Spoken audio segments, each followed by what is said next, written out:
A few moments later. Assalamualaikum warahmatullahi wabarakatuh. Perkenalkan, nama saya Ari Setia Budiman. Saya dari Horizon University Indonesia, tingkat 1 semester 2, prodi Informatika kelas weekend. Di sini saya akan menjelaskan tentang relasi dan fungsi. Baik, kita langsung saja. Berikut ini adalah materi-materi yang akan saya bahas di presentasi kali ini. Yang pertama ada definisi relasi dan fungsi. Yang kedua ada daerah-daerah fungsi. Yang ketiga ada sifat-sifat fungsi. Dan terakhir ditutup oleh contoh-contoh soal. Oke, kita mulai pembahasan yang pertama, yaitu definisi dari relasi dan fungsi. Nah, relasi adalah menyatakan hubungan antara suatu anggota himpunan dengan anggota himpunan lainnya. Jadi himpunan A dan himpunan B dikatakan memiliki relasi jika ada anggota himpunan yang saling berpasangan. Cara menyatakan relasi yaitu ada 3 cara. Yang pertama dengan cara diagram panah, yang kedua dengan himpunan pasangan berurutan, dan yang ketiga menggunakan diagram Kartesius. Nah, sedangkan fungsi yaitu relasi dari himpunan A ke himpunan B jika setiap anggota himpunan A berpasangan tepat satu dengan anggota himpunan B. Semua anggota himpunan A atau daerah asal disebut domain, sedangkan semua anggota himpunan B atau daerah kawan disebut kodomain. Hasil dari pemetaan antara domain dan kodomain ini disebut rank fungsi atau daerah hasil. Nah, cara menyatakan fungsi sama halnya seperti relasi. Fungsi juga dapat dinyatakan dalam bentuk diagram panah, himpunan pasangan berurutan, dan dengan diagram Kartesius. Baik, selanjutnya kita akan membahas tentang daerah-daerah fungsi. Jadi daerah-daerah fungsi ini ada 3 ya. Yang pertama ada domain, yang kedua ada kodomain, dan yang ketiga ada rank. Baik, yang pertama akan kita bahas yaitu domain. Ya, domain adalah daerah asal. Ya, domain ini biasanya terletak di sebelah kiri. Berikut saya beri contoh. Di bawah ini adalah ada 2 himpunan. Himpunan yang pertama itu berisikan 1, 3, 5, 7, dan 9. Himpunan yang kedua ada 2, 4, 6, dan 8.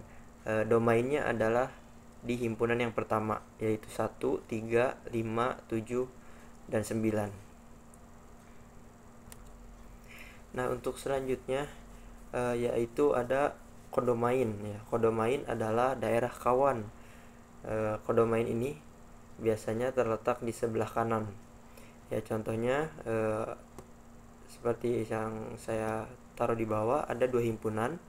Himpunan yang pertama 1, 3, 5, 7, dan 9. Himpunan yang kedua 2, 4, 6, dan 8. Jadi kodomainnya adalah di himpunan yang kedua, yaitu 2, 4, 6, dan 8. Nah, yang terakhir dari daerah-daerah fungsi yaitu rank ya.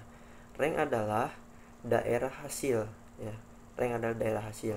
Contohnya seperti gambar yang saya taruh di bawah, ada 2 himpunan ya. Ada yang di himpunan pertama ada 1, 3, 5, 7, dan 9. Di himpunan yang kedua berisikan 2, 4, 6, dan 8. Jadi ranknya adalah 2, 6, dan 8. Nah, untuk selanjutnya di sini saya akan membahas sifat-sifat fungsi. Ya, sifat-sifat fungsi terdiri dari 3. Yang pertama ada injektif, yang kedua ada surjektif, dan yang ketiga ada bijektif. Nah, untuk yang pertama yaitu ada fungsi injektif. Fungsi injektif adalah fungsi di mana domain tidak akan pernah menunjuk pada kodomain yang sama. Artinya setiap elemen pada himpunan A berelasi dengan elemen himpunan B yang berbeda-beda. Jadi satu elemen A berpasangan dengan satu elemen B dan tidak ada elemen yang memiliki pasangan yang sama.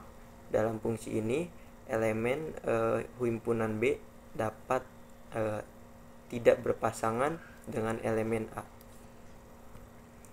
Nah, yang kedua ada sifat fungsi surjektif. Nah, fungsi surjektif sering juga disebut sebagai fungsi onto. Dilansir dari QuotMath, fungsi surjektif adalah fungsi daerah hasilnya atau rank sama dengan kodomainnya. Misalkan suatu fungsi himpunan A ke B, maka setiap elemen dari B memiliki relasi dengan elemen A tanpa ada satupun elemen di B yang tidak berpasangan.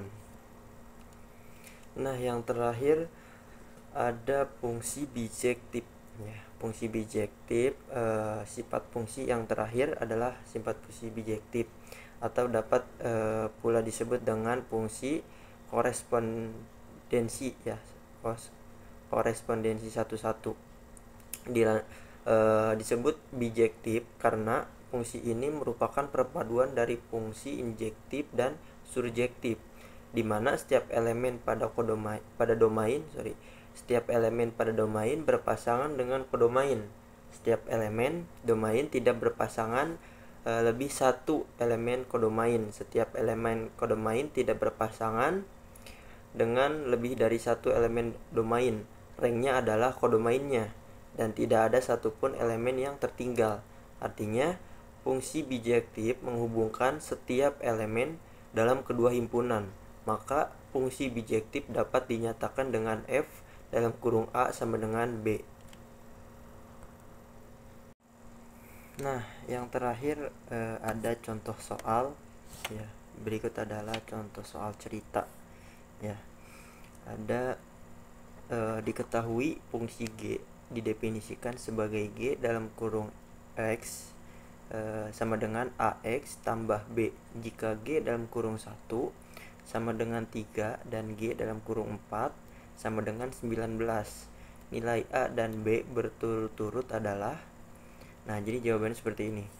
Substitusi X sama dengan 1 ke dalam fungsi G dalam kurung X sama dengan AX ditambah B diperoleh G dalam kurung 1 sama dengan A dalam kurung 1 ditambah B. Jadi 3 sama dengan A ditambah B. Substitusi X sama dengan 4 ke dalam fungsi G atau dalam kurung X sama dengan AX ditambah B yang diperoleh G dalam kurung 4 sama dengan A dalam kurung 4 ditambah B. Jadi 19 sama dengan 4A ditambah B. Dari dua persamaan tersebut diperoleh sistem persamaan 3 sama dengan A tambah B, 19 sama dengan 4A ditambah B. Solusi sistem persamaan tersebut adalah A sama dengan 8, B sama dengan min 5, A sama dengan 8, B sama dengan min 5. Oleh karena itu, nilai A dan B berturut-turut adalah 8 dan min 5. Nah, kalau tadi contoh soal cerita, sekarang adalah contoh soal dari himpunan. Oke, di sini ada himpunan di sebelah kiri ada himpunan A dan B, ya, di mana himpunan A terdapat A, B, C, dan D. Pada himpunan B ada 1, 2, 3, 4, dan 5. Jadi domainnya adalah A, himpunan A, yaitu A, B, C, dan D. Kodomainnya adalah himpunan B, 1, 2, 3, 4, dan 5. Untuk ranknya yaitu 1, 2, 3, dan 5. Nah, untuk yang sebelah kanan ada dua himpunan. Himpunan A ada A, B, C, D. Himpunan B itu ada 1, 2, dan 3. Jadi domainnya adalah himpunan A, yaitu A, B, C, dan D. Untuk kodomainnya yaitu adalah B, himpunan B, ada 1, 2, dan 3. Nah, untuk ranknya yaitu 1, 2, dan 3. Nah, mungkin presentasi kali ini saya cukupkan, kurang lebihnya mohon maaf. Saya mohon maaf apabila ada salah kata ataupun salah penyampaian pada materi. Kurang lebihnya mohon maaf, saya akhiri. Wassalamualaikum warahmatullahi wabarakatuh.